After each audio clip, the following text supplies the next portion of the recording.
Cancer ಜಗತ್ತಿನ ಅತ್ಯಂತ ಅಪಾಯಕಾರಿ ಕಾಯಿಲೆ. ಕ್ಯಾನ್ಸರ್ ಎಂಬ ಪದ ಕೇಳಿದ್ರೆ ಸಾಕು ಬೆಚ್ಚಿ ಬೀಳ್ತಿದ್ದಾರೆ. ಇವತ್ತಿನ ಕಾಲದಲ್ಲಿ ಬದಲಾಗ್ತಿರುವ ಜೀವನ ಶೈಲಿಯೊಂದಿಗೆ ಪ್ರಪಂಚದಾದ್ಯಂತ ಕೊಲೊರೆಕ್ಟಲ್ ಕ್ಯಾನ್ಸರ್ ಪ್ರಕರಣಗಳು ಹೆಚ್ಚುತ್ತಿವೆ.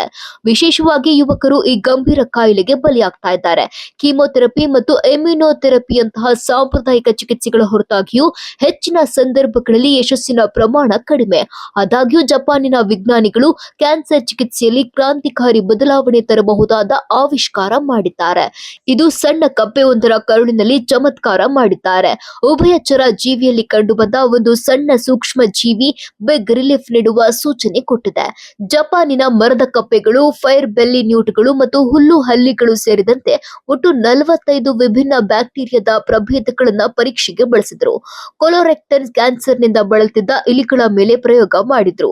ಆಗ ಬ್ಯಾಕ್ಟೀರಿಯಾಗಳು ಕ್ಯಾನ್ಸರ್ ಕೋಶಗಳನ್ನ ಸಾಯಿಸಿವೆ, ಜೊತೆಗೆ ರೋಗ ನಿರೋಧಕ ಶಕ್ತಿಯನ್ನ ಹೆಚ್ಚಿಸಿವೆ, ಉರಿಯೂತವನ್ನ ಕಡಿಮೆ ಮಾಡಿವೆ, ರಕ್ತ ಸೋರಿಕೆ ಮಾಡುವ ಬ್ಯಾಕ್ಟೀರಿಯಾವನ್ನ 24 ಗಂಟೆಯಲ್ಲೇ ತೆಗೆದುಹಾಕಿವೆ.